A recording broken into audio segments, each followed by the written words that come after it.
Hello students, आज हम 6 और 7 अक्टूबर के करंट अफेयर्स को करेंगे। तो आइए स्टार्ट करते हैं। सबसे पहला पॉइंट हमारे पास गिवन है, when is the world teachers day cell observed. विश्व शिक्षक दिवस कब मनाया जाता है, जिसको हम क्या बोलते हैं, इंटरनेशनल टीचर्स डे भी बोलते हैं। और ये दिन कब मनाया जाता है, ये दिन मनाया जाता है 5 अक्टूबर को मनाया जाता है। ठीक है, अगर मैं बात करूं नेशनल टीचर्स डे कब मनाया जाता है, तो ये मनाया जाता है 5 सितंबर को, यानी कि पूरा एक महीने का गैप है 5 सितंबर और 5 अक्टूबर। इस बार की जो इसकी थीम थी वो क्या थी, यहाँ लिख देती हूं मैं, teachers leading in crisis, teachers leading in crisis, री इमेजिनिंग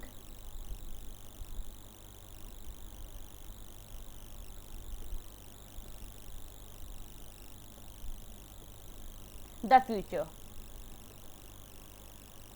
ये क्या थी, ये इस साल की इसकी क्या थी, थीम थी, किसकी, टीचर्स डे की, यानी कि हमारे इंटरनेशनल टीचर्स डे की इस बार की थीम थी leading in crisis, reimagining the future. ठीक है, अगला पॉइंट नेक्स्ट है हमारे पास, Vishnu Shivraj Pandian has recently claimed a gold medal for the India in which sport. Vishnu Shivraj Pandian ने हाल ही में किस खेल में भारत के लिए स्वर्ण पदक का दावा किया है, और ये किस खेल के अंदर इन्होंने इसमें जीता है, ये जीता है शूटिंग के अंदर। किस में जीता है इन्होंने, शूटिंग में जीता है। अब इसकी डिटेल देख लेते हैं। He won 10 metre air rifle event at the 5th edition of international online shooting championship में जीता है। और ये कितने साल के हैं, ये सिर्फ मात्र 16 साल के लड़के हैं, 16 ईयर ओल्ड, 16 ईयर्स ओल्ड। ठीक है, अब इसकी ट्रिक देखते हैं। शिवजी ने शूट कर दिया, शिवजी ने शूट कर दिया, विष्णु शिवराज पांडियन ने गोल्ड मेडल जीता है शूटिंग के अंदर। ठीक है, अगला पॉइंट नेक्स्ट है हमारे पास, who is the author of the book coffee table book on discovering the heritage of Assam, which was recently release by minister of energy, that is doctor Jitendra Singh. Coffee table book Assam की विरासत की खोज, इस पुस्तक के लेखक कौन है, जिसे हाल ही में हमारे एनर्जी मिनिस्टर यानी कि डॉक्टर जितेंद्र सिंह ने इसको रिलीज किया है। और इस बुक के जो ऑथर है उनका नाम है पद्मा पानी बोरा, पद्मा पानी बोरा जी ने ये बुक लिखी है।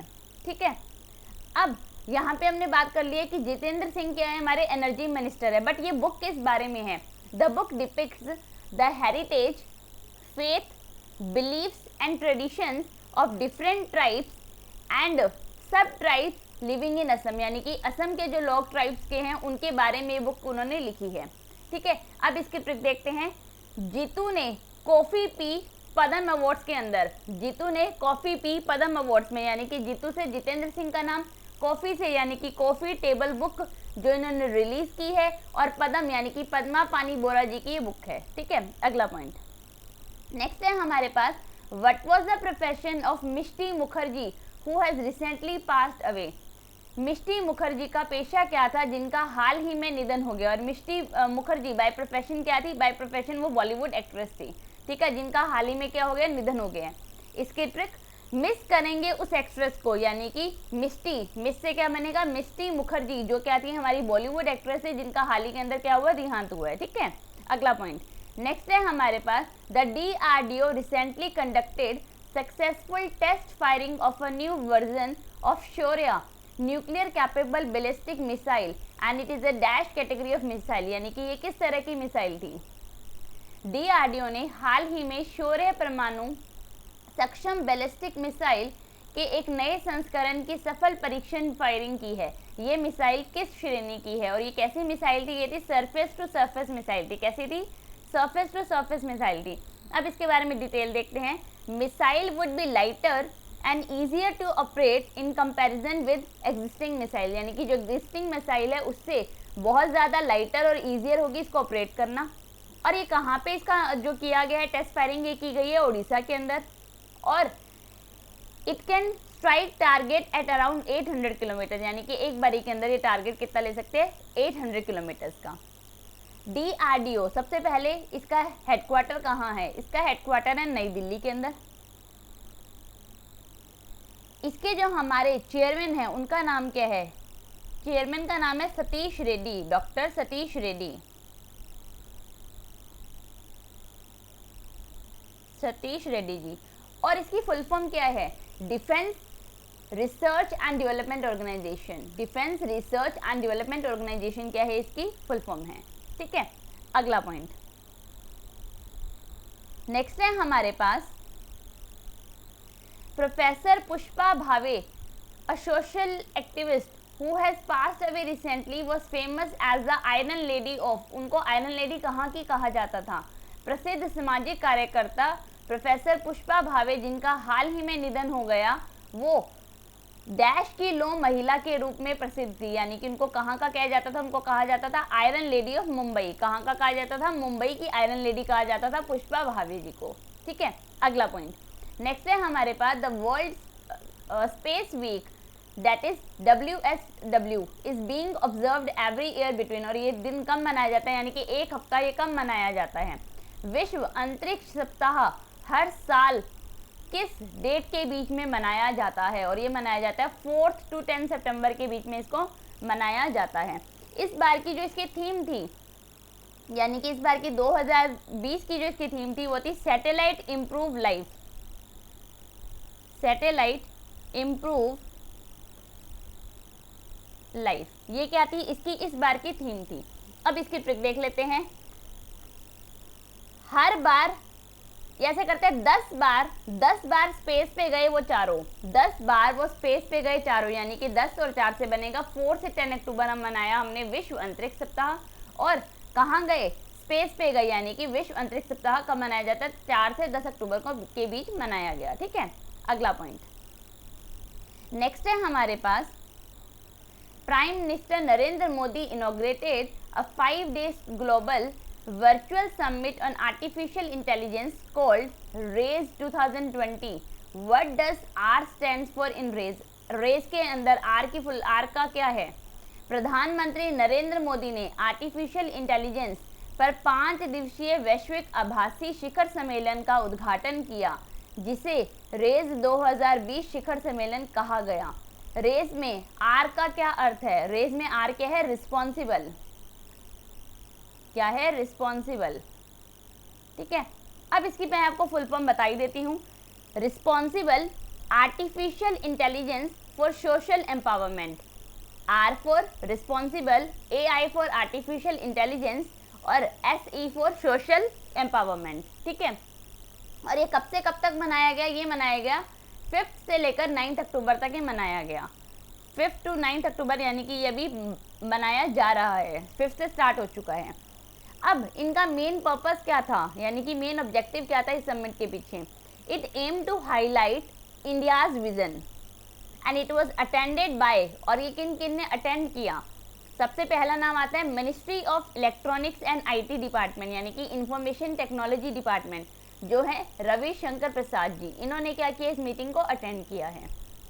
दूसरा नेम CEO नीति आयोग, हमारे नीति आयोग के जो CEO हैं जिनका नाम है अमिताभ कांत, इन्होंने इस मीटिंग को अटेंड किया। थर्ड है हमारे पास रिलायंस इंडस्ट्रीज के चेयरमैन, जिनका नाम है मुकेश अंबानी जी, उन्होंने इसको मीटिंग को अटेंड किया। And fourth one IBM CEO, IBM के जो CEO हैं दैट इज अरविंद कृष्णा, इन्होंने इस मीटिंग को अटेंड किया। एंड अमंग सेवरल अदर्स, इनके अलावा बहुत जने और थे, बट जो मेन नाम से मैंने आपको वो बता दिए हैं। अब इसकी ट्रिक देखते हैं। मोदी जी सब सोशल इश्यूज को रेज कर रहे हैं ताकि वो खत्म हो, यानी कि सबका मुद्दा उठा रहे हैं, रेज कर रहे हैं ताकि उसको क्या किया जाए? खत्म किया जा सके। यानी कि मोदी जी ने एक 5 day global virtual summit artificial intelligence पे शुरू किया है, जिसका नाम उन्होंने दिया है RAISE 2020। RAISE क्या है? Responsible artificial intelligence for social empowerment. ठीक है, चलो अगला पॉइंट देखते हैं। नेक्स्ट है हमारे पास prime minister Narendra Modi inaugurated the Vaibhav summit organized for the overseas and the resident Indian researchers and academicians। What does last V stand for in वैभव? यानी कि जो हमारा लास्ट V है उसका मीनिंग क्या है? प्रधानमंत्री नरेंद्र मोदी ने वैभव शिखर सम्मेलन का उद्घाटन किया, जो विदेशी और निवासी भारतीय शोधकर्ताओं और शिक्षाविदों के लिए आयोजित किया गया था। तो वैभव में अंतिम वी का क्या अर्थ है? और अंतिम वी का यहाँ पे क्या अर्थ है? वो है वैज्ञानिक। क्या है? वैज्ञानिक। अब मैं इसकी फुल फॉर्म बता देती हूँ कि वैभव है क्या। वैभव है वैश्विक भारतीय वैज्ञानिक। ये क्या है, इसकी फुल फॉर्म है वैभव की, ठीक है। And it is being organised from 2 to 31 October, ये 2 तारीख से लेकर 31 अक्टूबर तक इसको ऑर्गेनाइज करवाया जा रहा है और मोदी जी ने इसको इनॉग्रेट किया है। अब इसका मेन पर्पस क्या है, ये वैभव है क्या?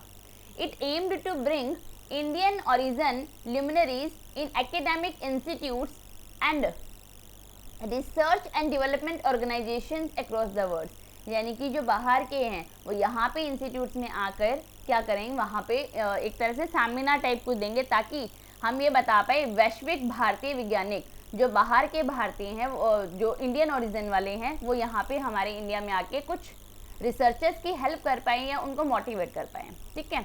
अब इसकी ट्रिक देखते हैं। मोदी जी भाव नहीं खाते, यानी कि भाव नहीं खाते से क्या बनेगा, वैभव, जो मोदी जी ने इनॉग्रेट किया है, वैभव में जो भाव आ रहा है उससे बच जाएगा ये वैभव। वैभव है क्या, वैश्विक भारतीय वैज्ञानिक, ठीक है। अगला पॉइंट नेक्स्ट है हमारे पास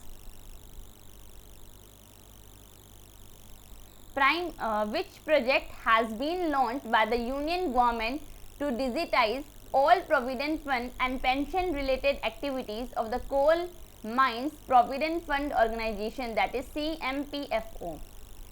coal mines provident fund organization की सभी भविष्य निधि और पेंशन संबंधी गतिविधियों को डिजिटल करने के लिए केंद्र सरकार ने कौन सी परियोजना शुरू की है? और प्रोविडेंट फंड के लिए जो केंद्र सरकार ने योजना शुरू की है उसका नाम है सुनिधि। कौन सी है? सुनिधि, ठीक है। अब इसके बारे में डिटेल देखते हैं। Inaugurated by settling provident fund and pension and dues related to 3 retired employees of Bharat coking coal limited in the virtual presence of, इसकी एक जो इसकी अटेंडेंस की गई वो virtual presence of coal secretary minister Anil Kumar Jain और हमारे कोल इंडिया के चेयरमैन प्रमोद अग्रवाल जी के बीच में वर्चुअल मीटिंग हुई है ये। अब इसकी ट्रिक देखते हैं। निधि को पीएफ नहीं मिलता, यानी कि प्रोविडेंट फंड और पेंशन से रिलेटेड जो प्रोजेक्ट शुरू किया जा रहा है वो है सुनिधि। निधि से क्या बनेगा? सुनिधि बनेगा। अगला पॉइंट नेक्स्ट है हमारे पास Ravi Santhanam CMO, that is Chief Marketing Officer, of which of the following is the only CMO of an Indian company to be recognized in the Forbes list of the world's most influential CMOs, यानी कि मुख्य व्यापन अधिकारी निम्नलिखित में से किस भारतीय company के एकमात्र CMO है जिन्हें the world most influential CMO की फोर्ब्स सूची में मान्यता दी गई है? और ये कहाँ के हैं? ये है HDFC बैंक के chief marketing officer. HDFC bank बहुत बार डिस्कस कर चुके हैं हम। HDFC बैंक का हेडक्वार्टर कहाँ है? मुंबई में। HDFC के हमारे MD और CEO का नाम है आदित्य पुरी और इसकी टैगलाइन क्या है? We understand your world. इस बार का जो फोर्ब्स का ये एडिशन था, ये कौन सा एडिशन था? 8th एडिशन था। मैं यहाँ लिख देती हूँ ताकि याद रहे। ये इस बार का कौन सा एडिशन था? 8th एडिशन था, ठीक है। अगला पॉइंट देख लेते हैं। नेक्स्ट है हमारे पास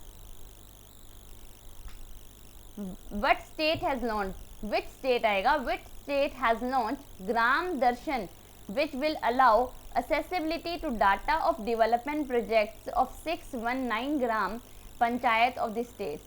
किस राज्य ने ग्राम दर्शन शुरू किया है जो राज्य की 6197 ग्राम पंचायतों की विकास परियोजनाओं की डाटा तक पहुंच की अनुमति देगा? और ये कौन सी राज्य सरकार ने शुरू किया है? ये की है हरियाणा की राज्य सरकार ने इसको शुरू किया है। अब सबसे पहले इनका मेन पर्पस क्या था? It aimed to enable digital accessibility of data of 6197 gram panchayat of Haryana and to ensure that every village has their own website. और यहाँ पे जो हमारे डिप्टी CM है हरियाणा के, जिनका नाम है Dushyant Chautala ji, was also present at the digital launch. इसके डिजिटल लॉन्च पे वो भी प्रेजेंट थे, ठीक है। अब हरियाणा के हमारे मुख्यमंत्री, हरियाणा के जो हमारे मुख्यमंत्री उनका नाम है मनोहर लाल खट्टर जी, और यहाँ के जो हमारे राज्यपाल है, गवर्नर है, उनका नाम क्या है? सत्यदेव नारायण आर्य। सत्यदेव नारायण आर्य। आर्य से हरियाणा बन जाएगा, ठीक है। अब मैंने आपको कल बोला था, कल के लेक्चर के अंदर, कि अब हम नेशनल पार्क भी साथ के साथ डिस्कस करेंगे। तो हरियाणा के अंदर हमारे 2 नेशनल पार्क्स आते हैं। हरियाणा में हमारे 2 नेशनल पार्क्स हैं, जिनका नाम मैं आपको बता रही हूँ। पहला है कलेसर नेशनल पार्क, दूसरा हमारे पास आता है सुल्तानपुर नेशनल पार्क। अब इन दोनों पॉइंट्स की आपको ट्रिक बता रही हूँ, यानी कि नेशनल पार्क की। काली हार गया सुल्तान से पुर गिनने में, काली से बनेगा कलेसर नेशनल पार्क, हार गया से हरियाणा के हैं, और पुर गिनने में यानी कि सुल्तानपुर नेशनल पार्क। ये तो हो गई हमारे नेशनल पार्क की ट्रिक। अब जो हमारा मेन पॉइंट था, ग्राम दर्शन किस सरकार ने शुरू किया है, वो है हरियाणा। इसकी ट्रिक देखते हैं। हर ग्राम में दर्शन दो, यानी कि हर विलेज के अंदर जाके दर्शन दो। तो हरियाणा ने ग्राम दर्शन नाम का एक प्रोजेक्ट शुरू किया है। ठीक है, आज हमने 6 और 7 अक्टूबर की करंट अफेयर्स को कंप्लीट किया है। डिस्क्रिप्शन में आपको टेलीग्राम का लिंक मिलेगा, जहाँ पे आपको डेली की पीडीएफ मिल जाएंगी हमारी करंट अफेयर्स की, जो भी हम करते हैं यहाँ पे। तो उसको ज्वाइन कीजिए और हमारे साथ जुड़े रहने के लिए हमारे चैनल को सब्सक्राइब कीजिए। Thank you.